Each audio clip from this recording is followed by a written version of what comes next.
Yo les trashers, on va pas se le cacher, Pokémon c'est trop cool. À vrai dire, surtout grâce à une chose, on peut y faire ce qu'on veut. Voyager, faire des combats, capturer des légendaires.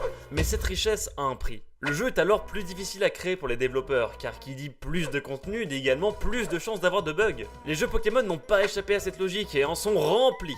Donc aujourd'hui, allons fouiner dans la mémoire des jeux Pokémon. Je vais vous montrer le meilleur de ces bugs souvent drôles, quelquefois utiles ou éventuellement terrifiants.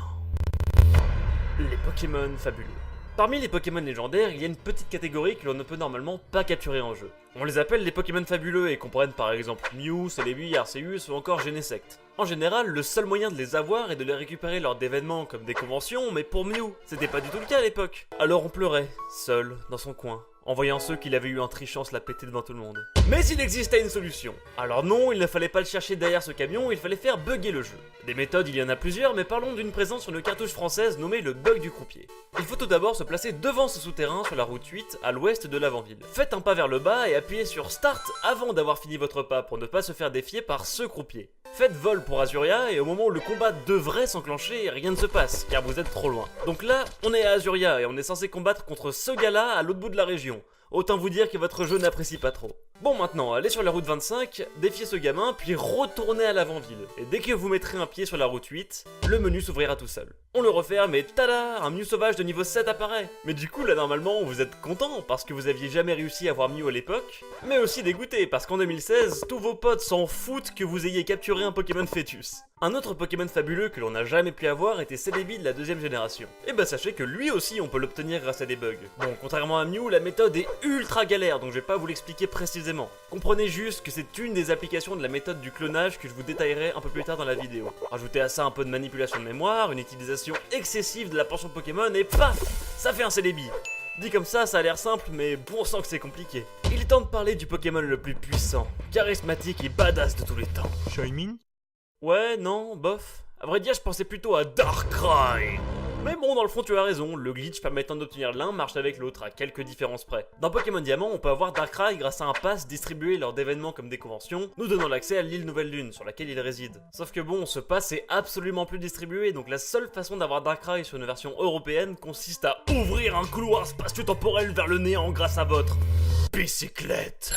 Je vous jure que c'est vrai. Rendez-vous à une des premières grandes villes du jeu, Félicité. Sortez votre vélo, déplacez-vous n'importe comment ici et normalement au bout de plusieurs essais, une Void sera ouverte. En gros le jeu fait un peu n'importe quoi et charge des cartes qui ne sont pas censées être là. Mais si on se place ici et que l'on ouvre le sac pour ensuite le refermer, magie, tout redevient normal. Sauf que vous êtes à un endroit qui est d'habitude inatteignable, derrière cette porte. Rentrez dans celle-ci et vous voici dans la zone noire qui entoure le bâtiment et non pas dans le bâtiment lui-même. Bienvenue dans une autre réalité. Maintenant faites 64 200 pas et vous reviendrez à Sinnoh? Non, attendez, tout est un peu étrange, on dirait une sorte de réalité alternative, sans matière pour nous bloquer et sans vie. Bienvenue dans une fausse version de Sinnoh, vous pouvez aller où vous voulez. Donc, allez sur la fausse île de Darkrai, et maintenant faites encore 14 milliards de pas et vous arriverez sur la vraie île. Ouvrez puis fermez le sac, sauvegardez, relancez le jeu et ça y est, on peut enfin aller capturer cette belle bestiole.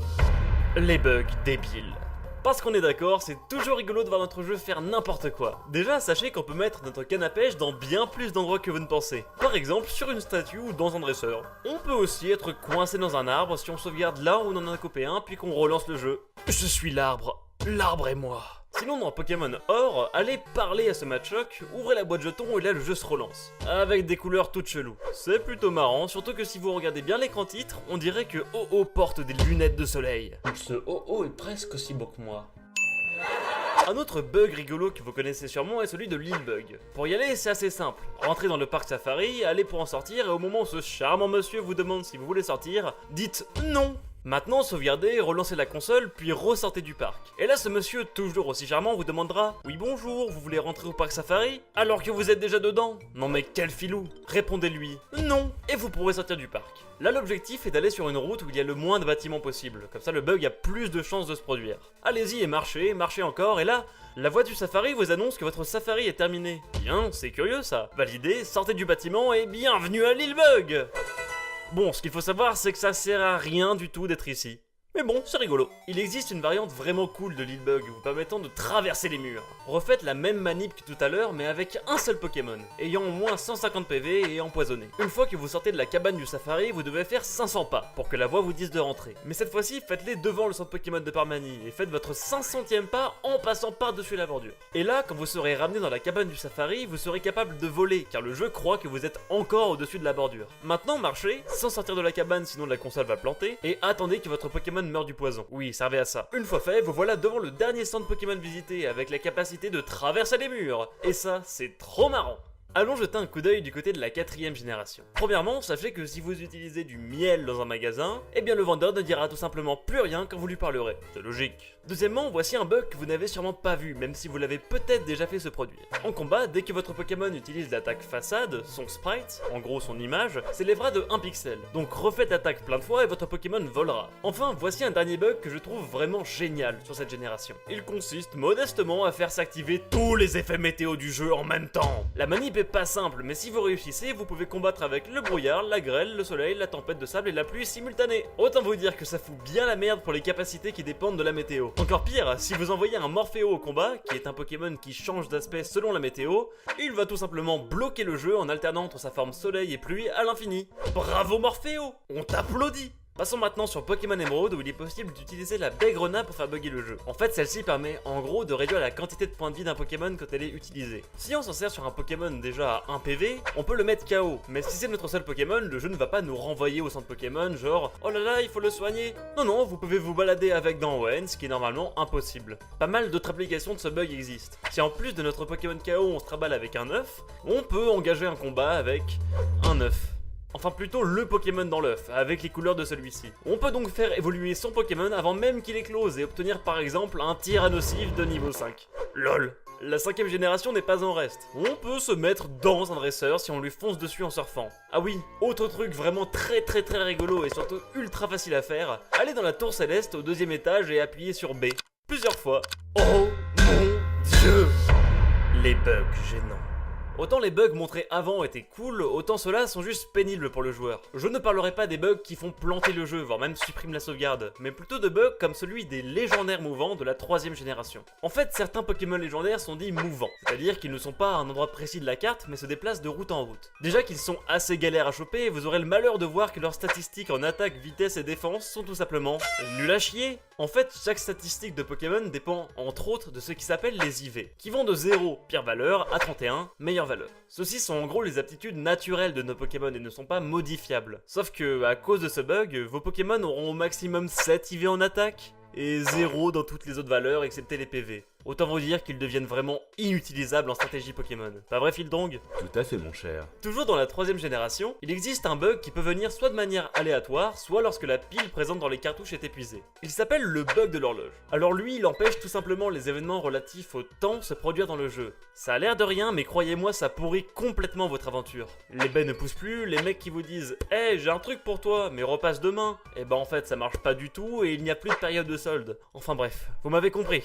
Et le dernier bug pénible notable se trouve dans la version japonaise de Pokémon Noir et Blanc. À la fin de la route victoire, autrement dit presque à la fin du jeu, un Zoroark vous fait signe de le suivre. Comme vous êtes un sacré farceur, vous vous envolez avant qu'il ait fini son petit chemin. Problème, quand vous reviendrez ici, le Zoroark ne bougera plus et vous empêchera de continuer dans le jeu. Une seule solution, effacer sa sauvegarde et perdre des heures de jeu.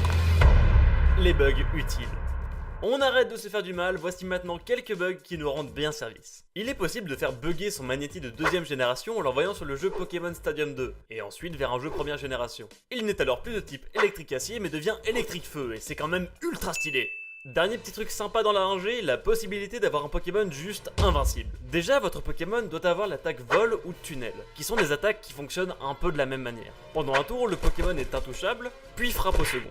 Sauf que si c'est un Pokémon paralysé qui utilise cette attaque et ne peut pas faire le second tour à cause de la paralysie, il garde sa propriété intouchable. Autant vous dire que le jeu devient vraiment simple après ça. Ah oui, voici un bug que j'avais évoqué en début de vidéo par rapport à la capture de Celebi. C'est le bug du clonage, qui est juste ultra utile et pourtant très simple à faire. Il existe sur toutes les générations, excepté la 5ème, mais je ne vous parlerai que de la méthode pour le faire en première génération. Il faut avoir deux consoles et deux jeux reliés avec le câble Link. Un des joueurs échangera le Pokémon à cloner et l'autre un Pokémon OSEF qui est voué à disparaître. Lorsque la console du joueur possédant le Pokémon que l'on veut cloner affiche un écran blanc juste après, un moment, éteignez-la. Et bim, le Pokémon est maintenant sur les deux consoles. J'adore le clonage, on peut faire plein de trucs avec. Par exemple, on peut commencer l'aventure avec Kaiminus, Hérissandre et Germignon en deuxième génération. Je vous explique, on a une partie avec Hérissandre en tant que starter. On relance une nouvelle partie, on fait le début long et chiant du jeu, puis après on se rend dans le centre Pokémon de la première ville pour y déposer au PC Kaiminus. On sauvegarde et on éteint la console quand le message sauvegarde en cours ne pas éteindre s'affiche. Ça c'est la méthode du clonage en deuxième génération. Ensuite, lorsqu'on relance la console, on se retrouve dans notre ancienne partie avec Hérissandre, mais aussi avec un Kaiminus dans le PC. Si on fait pareil avec Germignon, on peut débuter la partie avec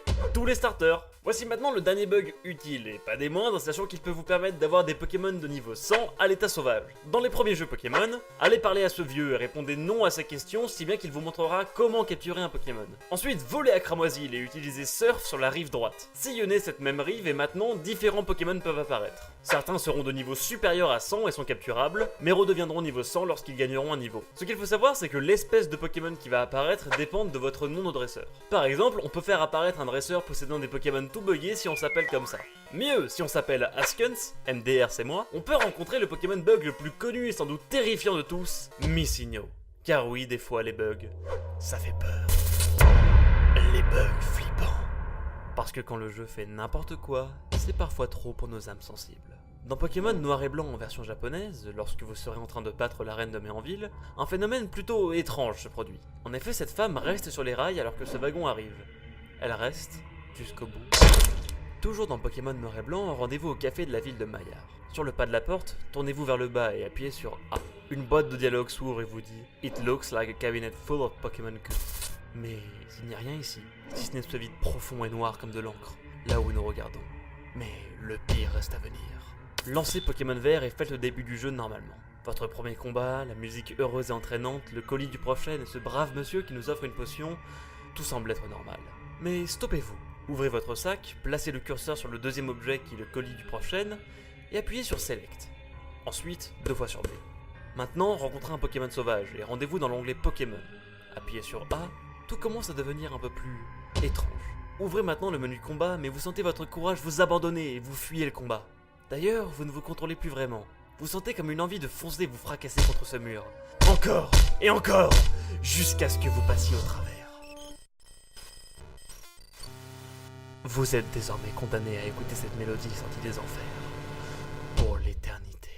Vous savez, en écrivant cette vidéo, je me suis rendu compte d'une chose. Plus le temps passe et moins les jeux sont buggés. La preuve, je n'ai absolument pas parlé de la 6ème génération dans cet épisode. Non pas qu'elle ne soit pas buggée, c'est juste que les bugs sont vraiment pas intéressants. Mais dans le fond, pourquoi? Bon, la raison principale, c'est les développeurs sont meilleurs. Mais il y a un facteur que l'on doit prendre en compte, et c'est la façon même dont les jeux sont programmés. Si vous voulez, à l'époque, la Game Boy était une simple machine à calculer, qui fait ce qu'on lui demande, même si c'est du grand n'importe quoi. La place sur les cartouches était très limitée, ce qui fait que les données étaient en quelque sorte collées dans la mémoire. Et bien souvent, un problème sur l'une engendre un changement sur une autre, ce qui donne des situations comme le nom de dresseur change les Pokémon rencontrés. A l'heure actuelle, les quantités de données sont si énormes que bien souvent un problème se résume soit en un crash pur et simple de la console pour pas qu'elle n'explose, soit en un bug pas vraiment intéressant. Et je sais pas vous, mais je trouve ça un peu dommage. Les bugs ont tellement contribué à rendre le jeu Pokémon intéressant et mystérieux à l'époque, et je pense que le jeu n'aurait pas autant marqué les esprits sans ceci. On va faire un petit jeu, dites-moi en commentaire le bug que vous avez préféré. Un immense merci à mon ami Lopox sans qui cette vidéo n'aurait jamais existé. Si vous aimez ce sujet, je vous invite à aller voir sa chaîne où il traite des bugs dans les jeux vidéo, c'est super intéressant et vraiment bien foutu. D'ailleurs, il a réalisé une petite vidéo bonus à celle-ci où il explique pourquoi certains bugs présentés se produisent. Cliquez ici pour la voir.